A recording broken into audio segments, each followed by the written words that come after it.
Punjabi radio USA ਸੁਣ ਰਹੇ ਸਾਰੇ ਹੀ ਮਾਣਯੋਗ ਅਤੇ ਸਤਿਕਾਰਤ ਸਰੋਤਿਆਂ ਨੂੰ ਪੰਜਾਬੀ ਰੇਡੀਓ USA ਦੀ ਟੀਮ ਅਤੇ ਮੇਰੇ ਰਾਜਕਨਵੀਰ ਸਿੰਘ ਵੱਲੋਂ ਆਪ ਜੀ ਨੂੰ ਬਹੁਤ ਪਿਆਰ ਸਤਿਕਾਰ ਸਹਿਤ ਦੋਨੋਂ ਹੱਥ ਜੋੜ ਕੇ ਨਿੱਘੀ ਜਿਹੀ ਸਤਿ ਸ੍ਰੀ ਅਕਾਲ ਸਭ ਨੂੰ ਜੀਆਂ ਨੂੰ ਆਖਦੇ ਹਾਂ। ਸੋ ਤੇ ਪ੍ਰੋਗਰਾਮ ਖਬਰ ਤੇ ਨਜ਼ਰ ਦੇ ਵਿੱਚ ਆਪ ਸਭ ਦਾ ਨਿੱਘਾ ਸਵਾਗਤ ਕਰਦੇ ਹਾਂ। ਪ੍ਰੋਗਰਾਮ ਦੇ ਵਿੱਚ ਆਪਣੇ ਨਾਲ ਇਸ ਟਾਈਮ ਜੁੜ ਚੁੱਕੇ ਨੇ ਮਲੋਟ ਸਟੂਡੀਓਜ਼ ਤੋਂ ਮਿੰਟੂ ਗੁਰੂਸਰੀਆ ਜੀ। ਮਿੰਟੂ ਜੀ ਨਿੱਘੀ ਜੀਆਂ ਨੂੰ ਪਿਆਰ ਭਰੀ ਸਤਿ ਸ੍ਰੀ ਅਕਾਲ ਜੀ। ਸ਼ੁਕਰੀਆ ਜੀ, ਸਾਰਿਆਂ ਨੂੰ ਸਤਿ ਸ਼੍ਰੀ ਅਕਾਲ ਜੀ। ਸਾਡੇ ਅੱਜ ਦੇ ਪ੍ਰੋਗਰਾਮ ਖਬਰ ਤੇ ਨਜ਼ਰ ਨੂੰ ਸਪਾਂਸਰ ਕਰਦੇ ਨੇ ਖਾਲਸਾ ਇੰਸ਼ੋਰੈਂਸ ਏਜੰਸੀ ਵਾਲੇ, ਜਿਨ੍ਹਾਂ ਦੇ ਕੋਲੋਂ ਤੁਸੀਂ ਹਰ ਇੱਕ ਤਰੀਕੇ ਦੀ ਇੰਸ਼ੋਰੈਂਸ ਕਰਵਾ ਸਕਦੇ ਹੋ। ਇੰਸ਼ੋਰੈਂਸ ਬਾਰੇ ਪਤਾ ਕਰਨ ਲਈ ਇਹਨਾਂ ਨੂੰ ਕਾਲ ਕਰੋ ਨੰਬਰ 408-272-2500 ਦੇ ਉੱਤੇ। ਇਸ ਮੌਕੇ Obama care health care insurance ਦੀਆਂ ਐਨਰੋਲਮੈਂਟਸ ਅਤੇ ਰੀਨਿਊਵਲਸ ਦਾ ਸਮਾਂ ਸ਼ੁਰੂ ਹੋ ਚੁੱਕਾ ਆ। ਉਸ ਦੇ ਬਾਰੇ ਜਾਣਕਾਰੀ ਲਈ ਵੀ ਤੁਸੀਂ ਇਹਨਾਂ ਨੂੰ ਕਾਲ ਕਰੋ 408-272-2500 ਦੇ ਉੱਤੇ। ਮਿੰਟੂ ਜੀ, ਗੱਲਬਾਤ ਦਾ ਸਿਲਸਿਲਾ ਸ਼ੁਰੂ ਕਰਦੇ ਹਾਂ। ਭਾਰਤੀ ਨੌਜਵਾਨ ਨੂੰ ਲੱਭਣ ਵਾਲੀ ਲਾਪਤਾ ਹੋਈ ਪੱਤਰਕਾਰ 2 ਸਾਲ ਬਾਅਦ ਘਰ ਪਰਤੀ। ਦੇਖੋ, ਇਹ ਨਾ ਵੈਸੇ ਇੱਕ ਨੌਜਵਾਨ ਦੀ ਕਹਾਣੀ ਹੈ। ਇਹਦੇ ਵਿੱਚ ਇਹ ਜਿਹੜੀ ਕੁੜੀ ਪੱਤਰਕਾਰ ਸੀਗੀ ਪਾਕਿਸਤਾਨੀ, ਇਹ ਤੇ ਵਿਚਾਲੇ ਮਨੁੱਖੀ ਆਧਾਰ ਤੇ ਫਸ ਗਏ ਜੀ। ਹੋਇਆ ਕੀ ਸੀਗਾ ਕਿ ਇੱਕ ਸਾਡੇ ਇੱਥੋਂ ਦਾ ਇੰਡੀਆ ਦਾ ਮੁੰਡਾ ਸੀਗਾ ਹਾਮਿਦ ਨਿਹਾਲ ਅੰਸਾਰੀ ਜੀ, ਉਹ ਕਿਸੇ ਚੱਕਰ 'ਚ ਪੈ ਗਿਆ ਇੰਟਰਨੈਟ ਤੇ। ਉਹਦੀ ਕੋਈ ਜਾਣ ਪਛਾਣ ਹੋ ਗਈ, ਪਾਕਿਸਤਾਨ ਦੀ ਲੜਕੀ ਸੀ। ਉਹ ਉਹਦੇ ਪਿੱਛੇ ਚੱਲਾ ਹੋਇਆ ਅਫਗਾਨਿਸਤਾਨ ਦੀ ਹੱਦ ਤੇ ਚਲਾ ਗਿਆ, ਉੱਥੇ ਜਾ ਕੇ ਫੜਿਆ ਗਿਆ ਸੀ, ਪਾਕਿਸਤਾਨ ਵਿੱਚ ਦਾਖਲ ਹੁੰਦਾ। ਉਸ ਤੋਂ ਬਾਅਦ ਉਹ ਲਾਪਤਾ ਹੋ ਗਿਆ। ਫਿਰ ਹੋਇਆ ਕਿ ਉਹਦੀ ਜਿਹੜੀ ਮੁੰਡੇ ਦੀ ਮਾਂ ਸੀਗੀ, ਉਹਨੇ ਸੋਸ਼ਲ ਮੀਡੀਆ ਤੇ ਕਾਫੀ ਵੱਡਾ ਕੰਪੇਨ ਚਲਾਇਆ ਕਿ ਮੇਰਾ ਮੁੰਡਾ ਏਦਾਂ ਪਾਕਿਸਤਾਨ ਗਿਆ ਸੀਗਾ। ਉਸ ਤੋਂ ਬਾਅਦ ਲਾਪਤਾ ਹੋ ਗਿਆ। ਤੇ ਫਿਰ ਇਹ ਜਿਹੜੀ ਪਾਕਿਸਤਾਨ ਦੀ ਪੱਤਰਕਾਰ, ਨੌਜਵਾਨ ਪੱਤਰਕਾਰੀ ਸੀਗੀ ਬੀਬੀ ਜੀਨਤ ਸ਼ਹਿਜ਼ਾਦੀ, ਇਹਨੇ ਉਸ ਚੀਜ਼ ਦਾ ਬੜਾ ਨੋਟਿਸ ਲਿਆ ਗੰਭੀਰਤਾ ਦੇ ਨਾਲ। ਇਹਨੇ ਹੈਲਪ ਕਰਨ ਦਾ ਸੋਚਿਆ ਕਿ ਚਲੋ ਮੈਂ ਇਹਨਾਂ ਦੀ ਹੈਲਪ ਕਰਦੀ ਹਾਂ, ਮਦਦ ਕਰ ਦਿੰਦੀ ਹਾਂ। ਫਿਰ ਇਸ ਕੁੜੀ ਨੇ ਜਾ ਕੇ ਸੁਪਰੀਮ ਕੋਰਟ ਦਾ ਜਿਹੜਾ ਉਹਨਾਂ ਦਾ ਮੁੱਖੀ ਅਧਿਕਾਰ ਵਿੰਗ ਆ, ਉਹਦੇ ਤੱਕ ਅਪਰੋਚ ਕੀਤੀ ਕਿ ਇਹ ਮੁੰਡਾ ਜਿਹੜਾ ਉਹ ਪਾਕਿਸਤਾਨ ਦੇ ਵਿੱਚ ਗਾਇਬ ਹੋਇਆ। ਪਾਕਿਸਤਾਨ ਦੀਆਂ ਜਿਹੜੀਆਂ ਸੁਰੱਖਿਆ ਏਜੰਸੀਆਂ, ਉਹਨਾਂ ਤੋਂ ਪੁੱਛਿਆ ਜਾਵੇ ਉਹ ਕਿੱਥੇ ਗਿਆ। ਫਿਰ ਜਦੋਂ ਸੁਪਰੀਮ ਕੋਰਟ ਦਾ ਦਬਾਅ ਬਣਿਆ ਤਾਂ ਫਿਰ ਪਾਕਿਸਤਾਨੀ ਸੁਰੱਖਿਆ ਵਾਲਿਆਂ ਨੂੰ ਦੱਸਣਾ ਪਿਆ ਕਿ ਅਸਲ ਦੇ ਵਿੱਚ ਉਹ ਮੁੰਡਾ ਜਿਹੜਾ ਕਿਤੇ ਗਾਇਬ ਨਹੀਂ ਹੋਇਆ, ਉਹ ਮੁੰਡਾ ਸਾਡੇ ਕੋਲ ਹੈ। ਜਦੋਂ ਪੋਲ ਖੁੱਲ ਗਈ, ਉਸ ਤੋਂ ਬਾਅਦ ਉਸ ਮੁੰਡੇ ਨੂੰ ਤੇ ਕੈਦ ਹੋ ਗਈ। ਉਹਨਾਂ ਨੇ 3 ਸਾਲ ਦੀ ਕੈਦ ਕੀਤੀ। ਹਾਲਾਂਕਿ ਹੁਣ ਉਹਦੀ ਜਿਹੜੀ ਕੈਦ ਆ ਉਹ 5 ਸਾਲ ਤੱਕ ਪਹੁੰਚ ਗਈ ਆ। ਵੈਸੇ ਡਿਪਲੋਮੈਟ ਪੱਧਰ ਤੇ ਉਹਦੀਆਂ ਰਿਹਾਈ ਦੀਆਂ ਕੋਸ਼ਿਸ਼ਾਂ ਚੱਲਦੀਆਂ ਪਈਆਂ ਨੇ। 2 ਵਾਰੀ ਉਹਦੇ ਤੇ ਜੇਲ੍ਹ 'ਚ ਵੀ ਹਮਲਾ ਹੋਇਆ, ਉਹਨੂੰ ਬਚਾ ਕੇ ਰੱਖਿਆ ਜਾ ਰਿਹਾ। ਪਰ ਇਹ ਜਿਹੜੀ ਬੀਬੀ ਸੀਗੀ ਜਿਹਨੇ ਉਸ ਮੁੰਡੇ ਨੂੰ ਖੋਜਿਆ, ਇਹ 2015 'ਚ ਅਚਨਚੇਤੀ ਘਰੋਂ ਬਾਹਰ ਗਈ ਤੇ ਮੁੜ ਕੇ ਪਰਤੀ ਨਹੀਂ। ਇਹਦੇ ਘਰ ਵਾਲੇ ਕਹਿੰਦੇ ਸੀਗੇ ਕਿ ਇਸ ਬੇਬੀ ਦੇ ਗਾਇਬ ਹੋਣ ਤੋਂ ਪਹਿਲਾਂ 4 ਘੰਟੇ ਇਹਨਾਂ ਦੀਆਂ ਏਜੰਸੀਆਂ ਨੇ ਇਹਦੇ ਨਾਲ ਪੁੱਛ ਪੜਤਾਲ ਕੀਤੀ, ਔਰ ਪਹੁੰਚਣ ਤੋਂ ਬਾਅਦ ਇਹ ਲਾਪਤਾ ਹੋਈ। ਹੁਣ ਸਾਨੂੰ ਨਹੀਂ ਪਤਾ ਕਿੱਧਰ ਗਈ। ਪਰ ਕੱਲ ਦੱਸਦੇ ਆ ਕਿ ਪਾਕਿਸਤਾਨ ਅਫਗਾਨਿਸਤਾਨ ਸਰਹੱਦ ਤੋਂ ਉਹਨੂੰ ਰਿਕਵਰ ਕੀਤਾ ਗਿਆ, ਉਹਨੂੰ ਬਰਾਮਦ ਕੀਤਾ ਗਿਆ। ਉਹ ਹੁਣ ਕਿਸ ਹਾਲਤ 'ਚ ਉੱਥੇ ਸੀ, ਕਿਹਦੇ ਕੋਲ ਸੀ? ਵੈਸੇ ਤੇ ਜਿਹੜੀਆਂ ਮੀਡੀਆ ਦੀਆਂ ਰਿਪੋਰਟਾਂ ਨੇ ਉਹ ਇਹ ਗੱਲ ਕਹਿੰਦੀਆਂ ਕਿ ਇਹ ਕਿਸੇ ਏਜੰਸੀਆਂ ਕੋਲ ਸੀਗੀ। ਹੁਣ ਏਜੰਸੀਆਂ ਕਿਹੜੀਆਂ ਇਹ ਸਾਫ਼ ਨਹੀਂ ਹੋ ਰਿਹਾ, ਪਰ ਦੱਸਦੇ ਆ ਕਿ ਕੁਛ ਕਬਾਇਲੀ ਬਜ਼ੁਰਗ ਆਗੂ ਹੈ ਜਿਹੜੇ, ਉਹਨਾਂ ਦੀ ਮਦਦ ਦੇ ਨਾਲ ਇਹ ਰਿਹਾਈ ਸੰਭਵ ਹੋ ਗਿਆ। ਕਿਉਂਕਿ ਪਾਕਿਸਤਾਨ ਦੇ ਵਿੱਚ ਬਹੁਤ ਕੁਛ ਲੁਕਮਾ ਵੀ ਹੋ ਜਾਂਦਾ, ਸਾਡੇ ਕੋਲ ਪ੍ਰਤੱਖ ਤੌਰ ਤੇ ਨਹੀਂ ਪਹੁੰਚਦਾ।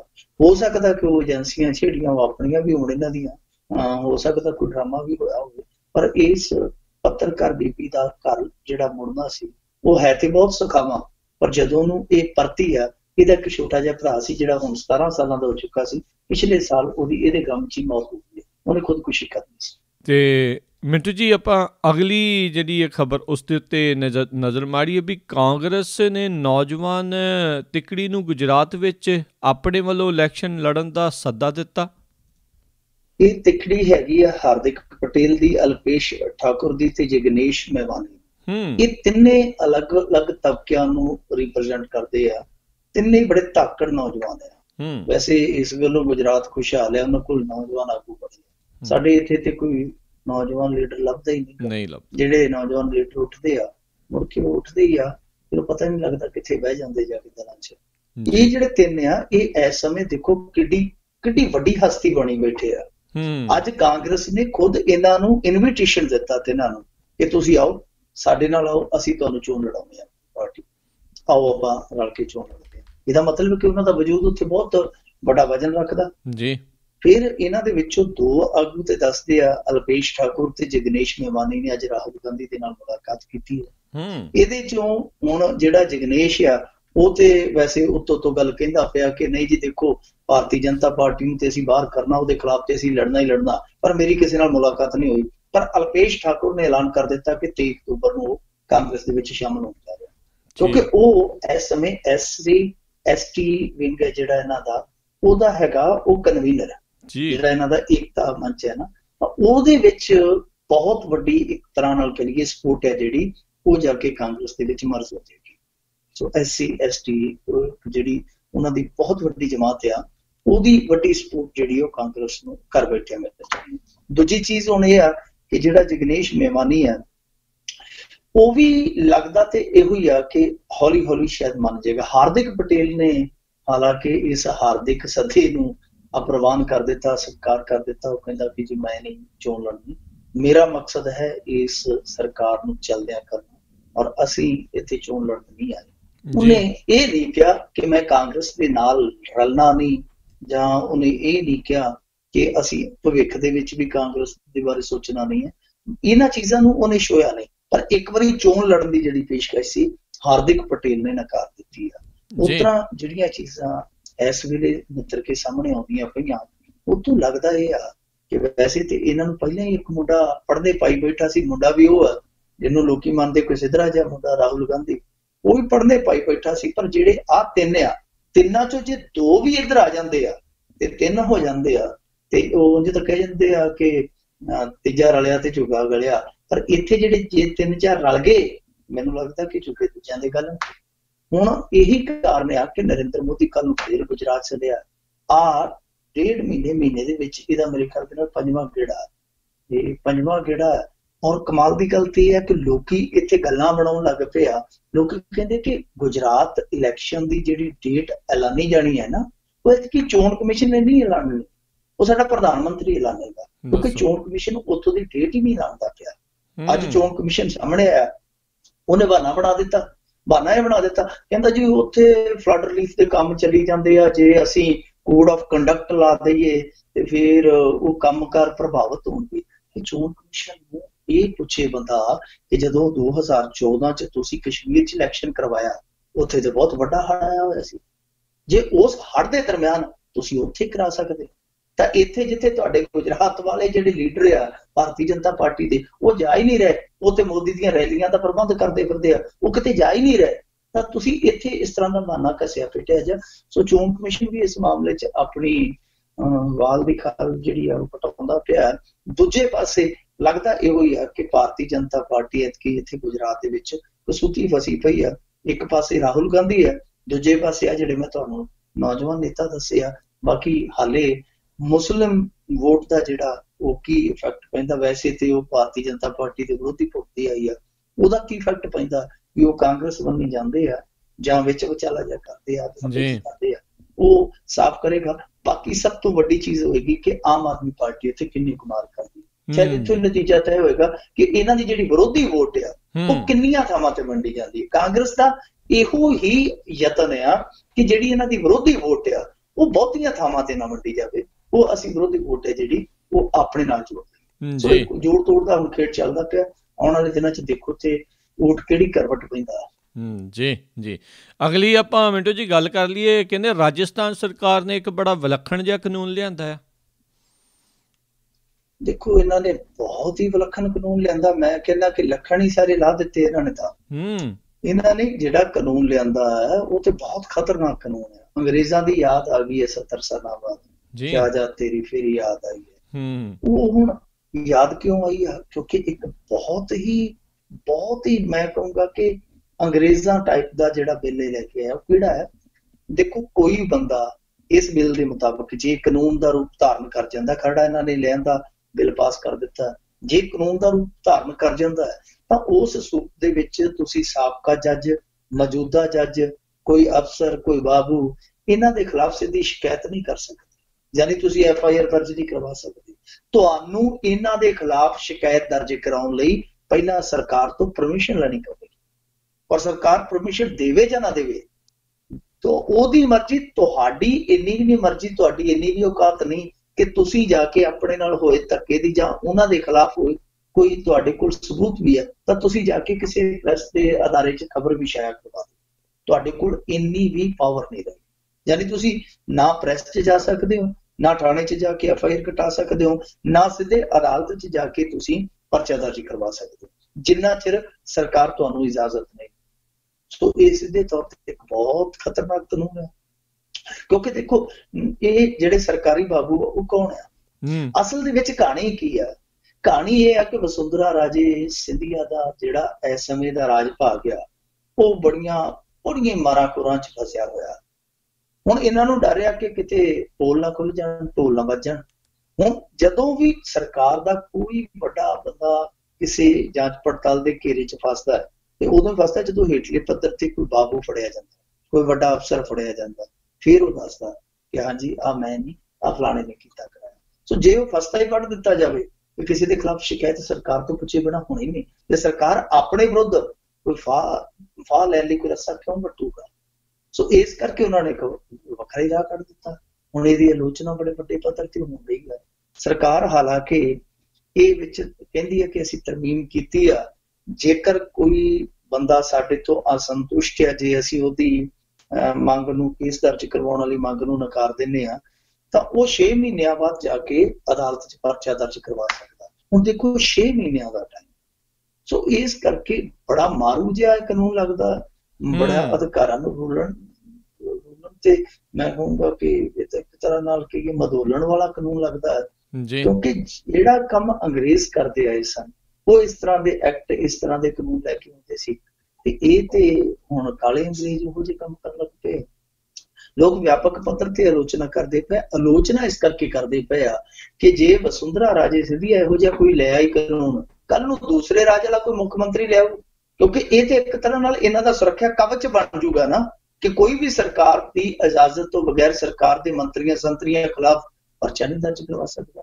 ਸੋ ਇਹ ਅਲੋ ਕਰੋ ਜਿਹਾ ਇੱਕ ਲੈ ਤੇ ਆਏ ਆ ਬਿੱਲ, ਹੁਣ ਪਤਾ ਨਹੀਂ ਕਦੋਂ ਇਹ ਕਾਨੂੰਨ 'ਚ ਤਬਦੀਲ ਹੋਏਗਾ ਜਾਂ ਨਹੀਂ ਹੋਏਗਾ। ਜੇ ਹੋਊਗਾ ਤੇ ਫਿਰ ਸਾਨੂੰ ਕਹਿਣਾ ਪਊਗਾ ਕਿ ਬਹੁਤ ਤੇਜ਼ੀ ਦੇ ਨਾਲ ਲੋਕਸ਼ਾਹੀ, ਰਾਜਵੜਸ਼ਾਹੀ, ਇਹਨਾਂ ਦਾ ਖੱਪਾ ਮਿਟਦਾ ਜਾ ਰਿਹਾ। ਬਹੁਤ ਜਲਦੀ ਜੋ ਪੁਰਾਣੇ ਅੰਗਰੇਜ਼ ਸੀ, ਗੋਰੇ ਅੰਗਰੇਜ਼ ਸੀ, ਕਾਲੇ ਅੰਗਰੇਜ਼ ਸੀ, ਇਹਨਾਂ ਦਾ ਖੱਪਾ ਮਿਟਦਾ ਜਾ ਰਿਹਾ। ਔਰ ਜਦੋਂ ਖੱਪਾ ਮਿਟਦਾ ਜਾਂਦਾ ਪਿਆ ਤਾਂ ਫਿਰ ਐਂਡ ਤੇ ਕੀ ਹੋਊਗਾ, ਉਹ ਆਪਾਂ ਨੂੰ ਮੇਰੇ ਖਿਆਲ ਦੇ ਨਾਲ ਕਿਆਫ ਲੈਣਾ ਚਾਹੀਦਾ, ਉਹਦਾ ਕਿਆਫਾ ਲਾ ਲੈਣਾ ਚਾਹੀਦਾ ਕਿ ਜਦੋਂ ਇਸ ਤਰ੍ਹਾਂ ਦੇ ਬਿੱਲ ਆਉਣ ਲੱਗ ਪੈਂਦੇ ਆ, ਜਦੋਂ ਇਸ ਤਰ੍ਹਾਂ ਦੀਆਂ ਮਾਰਾਂ ਮਾਰਨ ਵਾਲੇ ਲੋਕ ਆਪਣੇ ਪੱਧਰ ਤੇ ਸਾਰੇ ਦਰਵਾਜ਼ੇ ਲੋਕਾਂ ਦੇ ਇਨਸਾਫ ਦੇ ਬੰਦ ਕਰ ਦਿੰਦੇ ਆ, ਤੇ ਫਿਰ ਇੱਕੋ ਹੀ ਰਾਹ ਬਚਦਾ, ਉਹ ਰਾਹ ਹੁੰਦਾ ਸੰਗਰਾਮ ਦਾ, ਵਿਦਰੋਹ ਦਾ। ਮੈਨੂੰ ਲੱਗਦਾ ਕਿ ਇਹ ਲੋਕ ਆਪਣੇ ਹੱਥੀਂ ਇਸ ਦੇਸ਼ ਦੇ ਖੁੱਬੜ ਵੱਢੀ ਜਾਂਦੇ ਆ ਕਿ ਕਦੋਂ ਇਸ ਦੇਸ਼ ਦੀਆਂ ਪੰਡਾਂ ਜਿਹੜੀਆਂ ਉਹ ਪੈ ਜਾਣ। ਸੋ ਇਹ ਬਹੁਤ ਗਲਤ ਰਸਤੇ ਤੇ ਚੱਲਦੇ ਪਏ ਆ। ਔਰ ਕਮਾਲ ਦੀ ਗੱਲ ਹੈ ਕਿ ਕੇਂਦਰ ਦਾ ਕੋਈ ਵੀ ਬੰਦਾ ਇਸ ਮਾਰੂ ਕਾਨੂੰਨ ਦੇ ਖਿਲਾਫ ਬੋਲਿਆ ਤੱਕ ਨਹੀਂ। ਸਹੀ ਗੱਲ ਹੈ ਜੀ। ਮਿੰਟੂ ਜੀ, ਆਪਾਂ ਅਗਲੀ ਖਬਰ ਦੇ ਉੱਤੇ ਜੇ ਨਜ਼ਰ ਬਣਾਈਏ ਵੀ ਭਾਜਪਾ ਨੇ ਸਾਫ਼ ਕੀਤਾ ਵੀ ਮੇਘਾਲਿਆ ਦੇ ਵਿੱਚ ਨਹੀਂ ਲੱਗੇਗੀ ਗਾਂ ਦੇ ਮਾਸ ਦੇ ਉੱਤੇ ਪਾਬੰਦੀ। ਦੇਖੋ, ਮੇਘਾਲਿਆ ਦੇ ਵਿੱਚ ਹੁਣ 2018 ਚ ਇਲੈਕਸ਼ਨ ਆ ਜਾਣਾ। ਉਹਨਾਂ ਦੀ ਜਿਹੜੀ ਅਸੈਂਬਲੀ ਉਹਦੀ ਮਿਆਦ ਹੈਗੀ ਮੇਰੇ ਖਿਆਲ ਦੇ ਨਾਲ 23 ਫਰਵਰੀ ਤੱਕ ਦੀ। 23 ਫਰਵਰੀ ਤੋਂ ਪਹਿਲਾਂ ਉੱਥੇ ਸਰਕਾਰ ਚੁਣੀ ਜਾਣੀ ਆ, ਯਾਨੀ ਇਲੈਕਸ਼ਨ ਤੇ ਆਇਆ ਪਿਆ ਉੱਥੇ ਜੀ। ਹੁਣ ਇਹ ਕੀ ਕਰਦੇ ਪਏ ਆ ਕਿ ਉੱਥੇ ਆਪਣਾ ਚੋਣ ਚੱਕਾ ਗੇੜਦੇ ਪਏ ਗਾਂ ਦੇ ਸਿਰ ਤੇ, ਕਿਉਂਕਿ ਜਿਹੜੇ ਪੂਰਬੀ ਰਾਜ ਆ ਉੱਥੇ ਤੇ ਬੀਫ ਤੋਂ ਬਿਨਾਂ ਕੋਈ ਗੱਲ ਹੀ ਨਹੀਂ ਹੁੰਦੀ। ਉੱਥੇ 85-90% ਲੋਕ ਆ ਜਿਹੜੇ ਉਹ ਬੀਫ ਖਾਂਦੇ ਆ, ਔਰ ਗਾਂ ਦਾ ਬੀਫ ਖਾਂਦੇ ਆ, ਬਫੈਲੋ ਵਾਲਾ ਬੀਫ ਨਹੀਂ ਖਾਂਦੇ। ਸੋ ਇਹ ਗਾਂ ਵਾਲਾ ਬੀਫ ਖਾਂਦੇ ਔਰ ਗੱਜ ਵੱਜ ਕੇ ਖਾਂਦੇ। ਤੁਹਾਨੂੰ ਯਾਦ ਹੋਣਾ ਹੈ ਆ ਪਿੱਛੇ ਜੇ ਅਰੁਣਾਚਲ ਪ੍ਰਦੇਸ਼ ਦੇ ਬਹੁਤ ਵੱਡੇ ਪੱਧਰ ਤੇ ਇਹਨਾਂ ਦੇ ਆਪਣੇ ਭਾਰਤੀ ਜਨਤਾ ਪਾਰਟੀ ਦੇ ਜਿਹੜੇ ਕਾਰਕੁਨ ਸੀ ਉਹ ਪਾਰਟੀ ਛੱਡ ਕੇ ਚਲੇ ਗਏ ਸੀ। ਉਹਦਾ ਕਾਰਨ ਕੀ ਸੀਗਾ? ਕਿਉਂਕਿ ਉਹ ਪਾਰਟੀ ਦਾ ਇੱਕ ਸਮਾਗਮ ਆਯੋਜਿਤ ਕਰਵਾਉਣਾ ਚਾਹੁੰਦੇ ਸੀ, ਉਹਦੇ ਚ ਬੀਫ ਪਾਰਟੀ ਰੱਖਣਾ ਚਾਹੁੰਦੇ ਸੀ। ਇਹਨਾਂ ਨੇ ਨਾ ਕਰ ਦਿੱਤੀ। ਉਹਨਾਂ ਆਖਿਆ ਕਿ ਜੇ ਤੁਸੀਂ ਸਾਡੀ ਇਸ ਸੰਸਕ੍ਰਿਤਿਕ ਪਾਰਟੀ ਚ ਨਹੀਂ ਸ਼ਾਮਲ ਹੋ ਸਕਦੇ ਤੇ ਫਿਰ ਅਸੀਂ ਤੁਹਾਡੀ ਪਾਰਟੀ ਚ ਨਹੀਂ ਰਹਿਣਾ। ਉਹਨਾਂ ਦੇ ਬਹੁਤ ਵੱਡੇ ਆਗੂ ਤੇ ਆਗੂਆਂ ਦੇ ਨਾਲ ਬਹੁਤ ਵੱਡਾ ਮਜਮਾ ਸੀ ਜਿਹੜਾ ਕਾਰਕੁਨਾਂ ਦਾ, ਉਹ ਪਾਰਟੀ ਛੱਡ ਕੇ ਚਲਾ ਗਿਆ ਸੀ, ਲਾਂਬੇ ਚਲਾ ਗਿਆ ਸੀ ਜੀ। ਸੋ ਇਹਦਾ ਮਤਲਬ ਇਹ ਆ ਕਿ ਇਹ ਉੱਥੇ ਖੁੱਲ੍ਹ ਇਸ ਕਰਕੇ ਦੇਣ ਡਏ ਆ ਕਿ ਘੱਟੋ ਘੱਟ ਸਾਡੀ ਇੱਥੇ ਸਰਕਾਰ ਬਣ ਜਾਏ, ਕਿਉਂਕਿ ਇਸ ਸਮੇਂ ਜਿੱਥੇ ਜਿੱਥੇ ਕਾਂਗਰਸ ਸਰਕਾਰਾਂ ਚੱਲਦੀਆਂ ਉੱਥੇ ਤੇ ਇੱਕ ਨਾਂ ਜਿਹੜਾ ਮੇਘਾਲਿਆ ਦਾ ਵੀ ਆਉਂਦਾ। ਉੱਥੇ ਲਗਾਤਾਰ ਮੁਕੁਲ ਸੰਗਮਾ 2 ਵਾਰੀ ਮੁੱਖ ਮੰਤਰੀ ਬਣ ਗਿਆ, ਦੂਜੀ ਵਾਰ ਮੁੱਖ ਮੰਤਰੀ ਬਣਨ ਤੋਂ ਬਾਅਦ ਉਹ ਤੀਜੀ ਵਾਰੀ ਵੀ ਆਸ ਆਪਣੇ ਦਿਲ ਚ ਲਾਈ ਬੈਠਾ ਮੈਨੂੰ ਇੱਥੇ ਕੋਈ ਹਿਲਾ ਨਹੀਂ ਸਕਦਾ। ਉਹਦੀਆਂ ਜੜ੍ਹਾਂ ਹਿਲਾਉਣ ਲਈ ਹੁਣ ਇਹਨਾਂ ਦਾ ਜਿਹੜਾ ਉੱਥੋਂ ਦਾ ਪਾਰਟੀ ਪ੍ਰਧਾਨ ਹੈ ਸ਼ਿਵੂਨ ਲਿੰਗਦੋ, ਅੱਜ ਉਹਨੇ ਸਾਫ਼ ਹੀ ਕਰ ਦਿੱਤਾ। ਉਹ ਕਹਿੰਦਾ ਕਿ ਮੇਘਾਲਿਆ ਦੇ ਵਿੱਚ ਕਿਸੇ ਵੀ ਕਿਸਮ ਦੀ ਬੀਫ ਤੇ ਕੋਈ ਪਾਬੰਦੀ ਨਹੀਂ, ਔਰ ਨਾ ਹੀ ਇਹ ਪਾਬੰਦੀ ਲਾਈ ਜਾਣੀ ਆ, ਕਿਉਂਕਿ ਉਹ ਕਹਿੰਦਾ ਕਿ ਜੀ ਇੱਥੇ ਦੀ ਜਿਹੜੀ ਆਰਥਿਕਤਾ ਉਹ ਸਾਰੀ ਚੱਲਦੀ ਇਹਦੇ ਸਿਰ ਦੀ ਆ, ਕਹਿੰਦਾ ਤੇ ਆਪਾਂ ਕੋਈ ਆਰਥਿਕਤਾ ਨੂੰ ਢਾਹ ਥੋੜੀ ਲਾਉਣੀ ਹੈ। ਦੇਖੋ ਜੀ, ਕਹਿੰਦਾ ਕਿ ਇਹ ਤੇ ਰਾਜਾਂ ਦਾ ਅੰਦਰੂਨੀ ਮਸਲਾ ਹੈ, ਜਿਹਨੇ ਗਊ ਧਨ ਤੇ ਪਾਬੰਦੀ ਲਾਉਣੀ ਲਾਵੇ ਤੇ ਜਿਹਨੇ ਗਊ ਝਟਕਾਉਣੀ ਉਹ ਝਟਕਾ ਕੇ ਜਾਵੇ, ਸਾਨੂੰ ਕੀ ਇਤਰਾਜ਼ ਆ। ਵੈਸੇ ਉਹਨੇ ਇਹ ਗੱਲ ਤੇ ਨਹੀਂ ਕਿ ਕਹਿਣ ਦਾ ਭਾਵ ਤੇ ਉਹਦਾ ਉਹ ਹੀ ਬਣਦਾ ਹੈ ਨਾ ਕਿ ਇਹ ਰਾਜਾਂ ਦਾ ਮਸਲਾ। ਹੁਣ ਦੇਖੋ ਇਹ ਬੜੀ ਇਹਨਾਂ ਦੀ ਨਾ ਰਾਜਨੀਤੀ ਸਮਝ ਤੋਂ ਪਰੇ ਦੀ ਗੱਲ ਹੈ, ਹਰੇਕ ਥਾਂ ਤੇ ਪਲਟੀ ਮਾਰੀ ਜਾਂਦੇ ਆ। ਪਹਿਲਾਂ ਇਹਨਾਂ ਨੇ ਉਹ ਇੰਪਾਵਰਡ ਗਰੁੱਪ ਆਫ ਮਿਨਿਸਟਰਸ ਜਿਹੜਾ ਸੀਗਾ ਉਹ ਇਹਨਾਂ ਨੇ ਰੱਦ ਕਰ ਦਿੱਤਾ ਸੀ, ਯੂਪੀ ਵਾਲਾ ਮਾਡਲ, ਤੇ ਕਹਿੰਦੇ ਸੀ ਅਸੀਂ ਉਹ ਨਹੀਂ ਬਣਾਉਣਾ। ਬਾਅਦ ਦੇ ਵਿੱਚ ਹੁਣ ਦੇਖੋ ਬਣਾਈ ਵੀ ਜਾਂਦੇ ਆ, ਹੌਲੀ ਹੌਲੀ ਇਹਨਾਂ ਨੇ ਉਹ ਇਕਨੋਮਿਕ ਐਡਵਾਈਜ਼ਰ ਕਾਉਂਸਲ ਜਿਹੜੀ ਪ੍ਰਧਾਨ ਮੰਤਰੀ ਵਾਲੀ ਉਹ ਬਣਾ ਵੀ ਲਈ, GST ਕਾਉਂਸਲ ਬਣਾ ਲਈ। ਪਹਿਲਾਂ ਇਹਨਾਂ ਨੇ ਸਾਰੀਆਂ ਜਿਹੜੀਆਂ ਇਹ ਬਣੀਆਂ ਸੀਗੀਆਂ UPA ਸਰਕਾਰ ਵੇਲੇ, ਇਹ ਸਾਰੀਆਂ ਇਕਾਈਆਂ ਰੱਦ ਕਰ ਦਿੱਤੀਆਂ ਸੀ। ਕਹਿੰਦੇ ਸੀ ਕਿ ਅਸੀਂ ਇਸ ਤਰ੍ਹਾਂ ਦੇ ਨਹੀਂ ਬਣਾਉਣੇ, ਸਾਡੇ ਮਿਨਿਸਟਰ ਹੀ ਸਾਰਾ ਕੰਮ ਕਰਨਗੇ। ਉੱਥੋਂ ਵੀ ਪਲਟੀ ਮਾਰੀ ਆ। ਦੂਜੇ ਪਾਸੇ ਆ ਗਾਂ ਦੇ ਮੁੱਦੇ ਤੇ ਹੁਣ ਤੁਸੀਂ ਦੇਖ ਲਓ ਕਿ ਇੱਕ ਪਾਸੇ ਕਹੀ ਜਾਂਦੇ ਆ ਕਿ ਗਾਂ ਸਾਡੀ ਮਾਂ ਹੈ, ਅਸੀਂ ਇਹਨੂੰ ਮਾਰ ਨਹੀਂ ਦੇਣਾ, ਔਰ ਇਹਨੂੰ ਕੋਈ ਢੋਂਦਾ ਵੀ ਹੈ ਉਹਦੇ ਹੱਥ ਪੈਰ ਦਿੰਦੇ ਆ। ਉੱਥੇ ਜਾਂਦੇ ਆ ਤੇ ਉੱਥੇ ਕਹੀ ਜਾਂਦੇ ਆ ਕਿ ਕੋਈ ਗੱਲ ਨਹੀਂ, ਖੁੱਲਾ ਖਾਓ। ਆ ਗੋਆ ਦੇ ਵਿੱਚ ਕੀ ਹੋਇਆ ਸੀ, ਜਿਹੜਾ ਰੱਖਿਆ ਮੰਤਰੀ ਹੁੰਦਾ ਇੱਥੇ ਦਿੱਲੀ ਦੇ ਵਿੱਚ 50 ਵਾਰੀ ਇਹੋ ਜਿਹੇ ਬਿਆਨ ਪੁੱਠੇ ਸਿੱਧੇ ਦੇ ਕੇ ਗਿਆ, ਤੇ ਜਦੋਂ ਗੋਆ 'ਚ ਜਾ ਕੇ ਮੁੱਖ ਮੰਤਰੀ ਬਣਿਆ ਉਹ ਕਹਿੰਦਾ ਕੋਈ ਗੱਲ ਨਹੀਂ, ਚੱਕੀ ਚਲੋ ਫੱਟੇ, ਤੁਹਾਨੂੰ ਬੀਫ ਦੀ ਕਮੀ ਮੈਂ ਆਉਣ ਨਹੀਂ ਦਿੰਦਾ, ਕਰਨਾਟਕ ਤੋਂ ਲੈ ਆਵਾਂਗੇ ਆਪਾਂ। ਸੋ ਕਹਿਣ ਦਾ ਮਤਲਬ ਇਹ ਆ ਕਿ ਜਿੱਥੇ ਤੇ ਇਹ ਇਲੈਕਸ਼ਨ ਲੜ ਲੈਂਦੇ ਆ ਉੱਥੇ ਤੇ ਗਾਂ ਮੰਮੀ ਆ, ਤੇ ਜਿੱਥੇ ਇਲੈਕਸ਼ਨ ਲੜਨਾ ਹੁੰਦਾ ਉੱਥੇ ਗਾਂ ਜੰਮੀ ਆ। ਸੋ ਇਹ ਦੋਗਲੀ ਜੀ ਰਾਜਨੀਤੀ ਆ, ਔਰ ਲੋਕੀ ਇਸ ਰਾਜਨੀਤੀ ਤੋਂ ਬਹੁਤ ਪ੍ਰਭਾਵਿਤ ਹੋਈ ਜਾਂਦੇ ਆ। ਪ੍ਰਭਾਵਿਤ ਇਸ ਕਰਕੇ ਨਹੀਂ ਹੋਈ ਜਾਂਦੇ ਕਿ ਇਹ ਬਹੁਤ ਜੀ ਮਾਰਕੇਬਾਜ਼ੀ ਕਰੀ ਜਾਂਦੇ ਆ, ਪ੍ਰਭਾਵਿਤ ਇਸ ਕਰਕੇ ਹੋਈ ਜਾਂਦੇ ਆ ਕਿ ਉਹਨਾਂ ਦੇ ਨਾਲ ਹੋ ਕੀ ਰਿਹਾ, ਨਾ ਕੋਈ ਵਿਕਾਸ, ਨਾ ਸਿਹਤ ਦੀ ਗੱਲ, ਨਾ ਸਿੱਖਿਆ ਦੀ ਗੱਲ। ਬਸ ਕਿਤੇ ਤਾਜ ਮਹਿਲ ਆ, ਕਿਤੇ ਟੀਪੂ ਸੁਲਤਾਨ ਆ, ਆਮ ਕਿਤੇ ਗਾਂ ਸਿੰਘਾਂ ਦੀ ਧੁੱਸ ਦੇ ਕੇ ਬੜੀ ਖਲੋਤੀ ਆ। ਜਿਹੜੀ ਕੰਮ ਦੀ ਗੱਲ ਆ ਉਹ ਕਿਤੇ ਕਰਦੇ ਨਹੀਂ ਪਏ। ਜੀ ਬਿਲਕੁਲ ਜੀ। ਤੇ ਮਿੰਟੂ ਜੀ, ਅਗਲੀ ਗੱਲ ਕਰੀਏ, ਇਰਾਕ ਵਿੱਚ ਗੁੰਮ ਹੋਏ ਨੌਜਵਾਨਾਂ ਦੇ ਮਾਪਿਆਂ ਦੇ ਦਿਲ ਇੱਕ ਵਾਰ ਫੇਰ ਤੜਫੇ। ਦੇਖੋ, ਇਰਾਕ ਦੇ ਵਿੱਚ ਜਿਹੜੇ ਮੁੰਡੇ ਲਾਪਤਾ ਹੋਏ ਸੀ, ਇਹਨਾਂ ਦੇ ਵਿੱਚੋਂ ਬਹੁਤ ਪੰਜਾਬੀ ਆ, 39 ਚੋਂ ਜ਼ਿਆਦਾ ਪੰਜਾਬੀ ਆ ਜੀ। ਉਹਨਾਂ ਪੰਜਾਬੀਆਂ ਦੇ ਜਿਹੜੇ ਪਰਿਵਾਰ ਸੀ ਉਹਨਾਂ ਦੇ ਵਿੱਚੋਂ ਲਗਭਗ 10 ਦੇ ਕਰੀਬ ਪਰਿਵਾਰਾਂ ਨੂੰ ਅੱਜ ਤੜਕੇ ਸੁਨੇਹਾ ਮਿਲਿਆ ਕਿ ਤੁਸੀਂ ਅੰਮ੍ਰਿਤਸਰ ਹਸਪਤਾਲ ਦੇ ਵਿੱਚ ਪਹੁੰਚੋ ਤੇ ਤੁਹਾਡਾ DNA ਟੈਸਟ ਲੈਣਾ ਜੀ। ਉਹਨਾਂ ਦਾ DNA ਟੈਸਟ ਕਰਵਾਉਣ ਲਈ ਉਹਨਾਂ ਨੂੰ ਉੱਥੇ ਸੱਦ ਲਿਆ ਗਿਆ।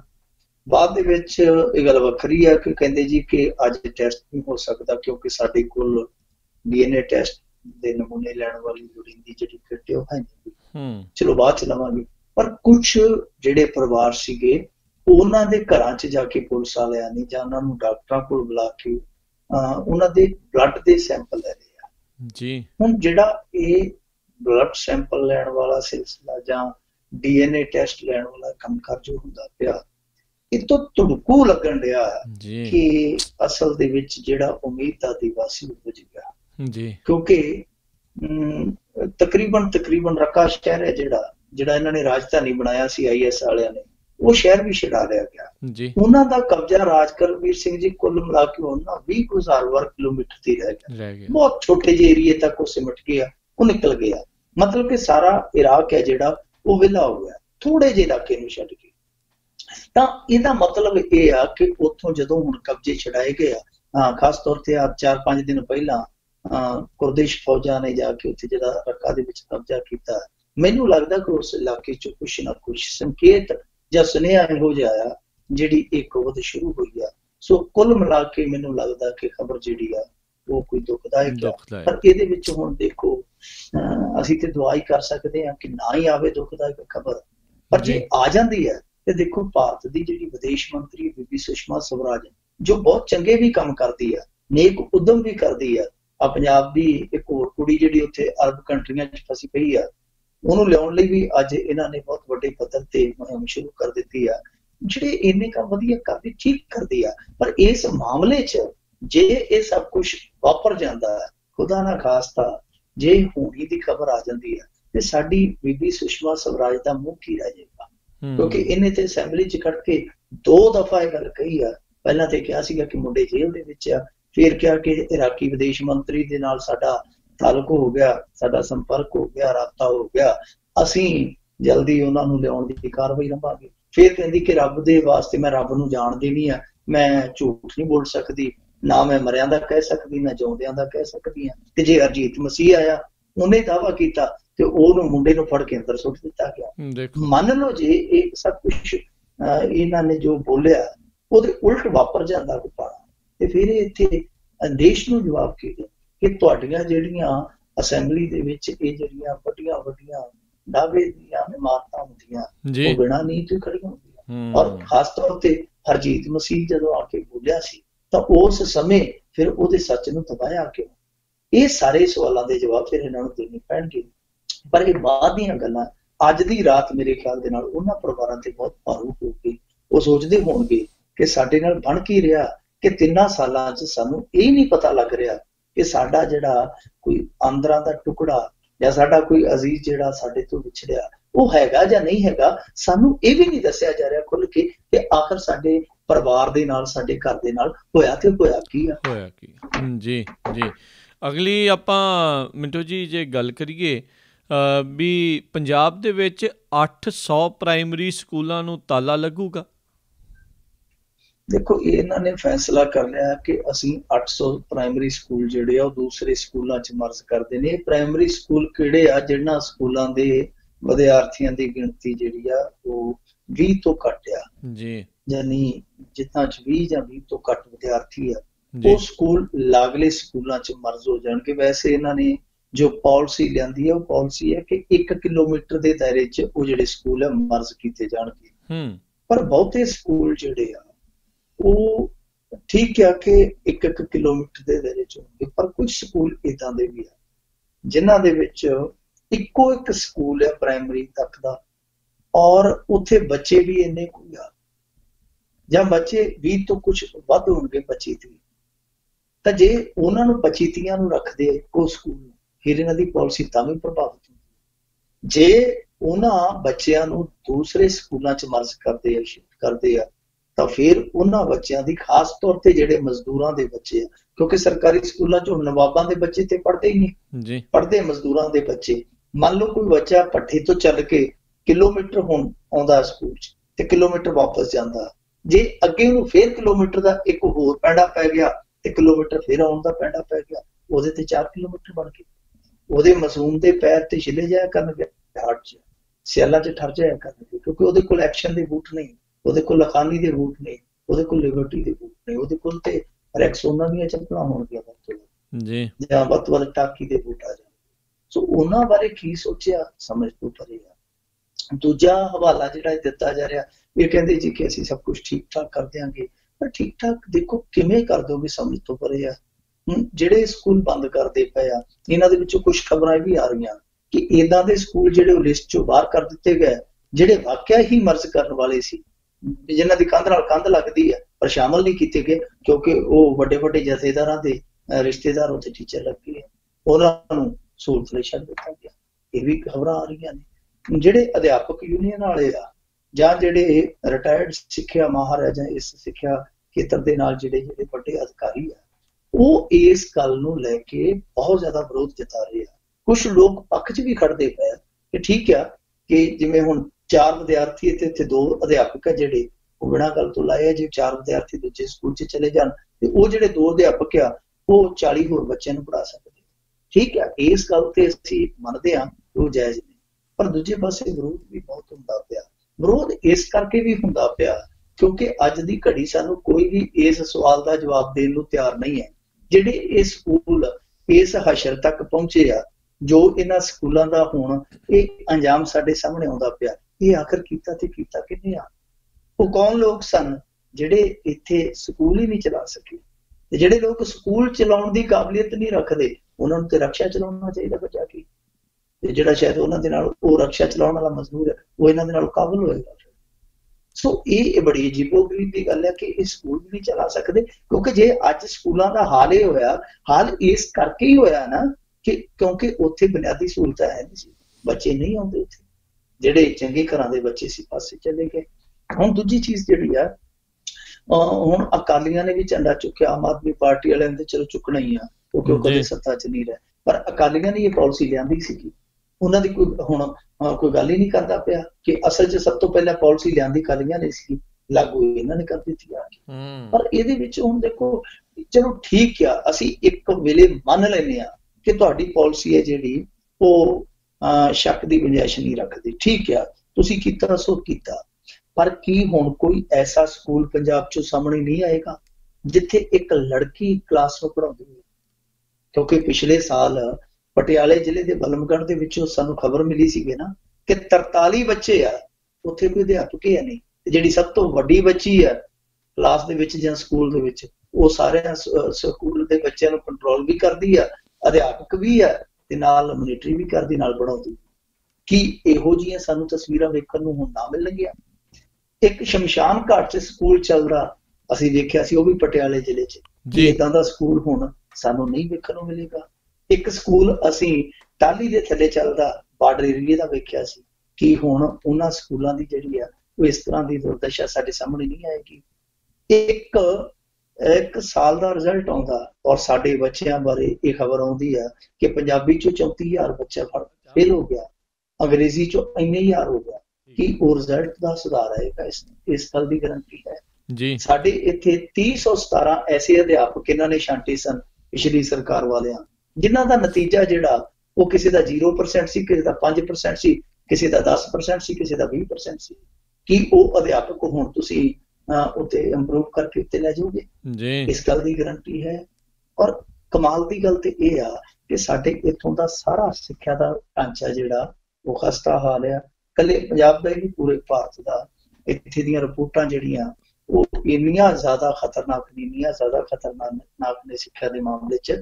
ਵਿਸ਼ਵ ਬੈਂਕ ਨੇ ਇੱਕ ਆਪਣੀ ਸਟੱਡੀ 'ਚ ਕਿਹਾ, ਉਹਨਾਂ ਕਿਹਾ ਕਿ ਜਿਹੜਾ ਭਾਰਤੀ ਸਕੂਲ ਦਾ ਵਿਦਿਆਰਥੀ ਆ, ਉਹ ਦੂਜੀ ਕਲਾਸ 'ਚ ਹੋ ਕੇ 2 ਅੱਖਰ ਨਹੀਂ ਜੋੜ ਸਕਦਾ, ਕਿਸੇ ਸ਼ਬਦ ਦੇ, ਕਿਸੇ ਵੀ ਪਾਠ ਦੇ 2 ਅੱਖਰ ਤੱਕ ਨਹੀਂ ਜੋੜ ਸਕਦਾ। ਚੌਥੀ ਕਲਾਸ ਦਾ ਬੱਚਾ, ਜੇ ਉਹਨੂੰ ਕਹੀਏ 10 minus 2 ਕਿੰਨੇ ਹੁੰਦੇ ਆ, ਜਾਂ 10 ਚੋਂ 2 ਕੱਢ ਦਈਏ ਕਿੰਨੇ ਹੁੰਦੇ ਆ, ਤੇ ਉਹ ਬੱਚਾ ਇਹਨਾਂ ਵੀ ਨਹੀਂ ਦੱਸ ਸਕਦਾ। ਤੁਸੀਂ ਆਪ ਹੀ ਅੰਦਾਜ਼ਾ ਲਾ ਲਓ ਕਿ ਇੱਥੇ ਸਿੱਖਿਆ ਦਾ ਮਿਆਰ ਕਿਹੋ ਜਿਹਾ ਹੋਊਗਾ। ਹੁਣ ਕੈਪਟਨ ਅਮਰਿੰਦਰ ਸਿੰਘ ਨੇ ਜੇ ਇਹ ਇਨਕਲਾਬੀ ਫੈਸਲਾ ਲੈ ਲਿਆ, ਇਹ ਗਰੰਟੀ ਵੀ ਲੈ ਲਵੇ ਕਿ ਹਾਂਜੀ ਉਹ ਸਾਰੇ ਪ੍ਰਬੰਧ ਠੀਕ ਅਸੀਂ ਕਰ ਦਿਆਂਗੇ ਜਿਹੜੇ ਪ੍ਰਬੰਧ ਸਾਨੂੰ ਸ਼ਰਮਸਾਰ ਕਰਦੇ ਆ ਸਿੱਖਿਆ ਪ੍ਰਣਾਲੀ ਦੇ ਵਿੱਚ। ਸੋ ਇੰਤਜ਼ਾਰ ਕਰਦੇ ਆ, ਨਹੀਂ ਤੇ ਲਾਹਨਤ ਇਹਨਾਂ ਨੂੰ ਬਹੁਤ ਪੈਣੀ।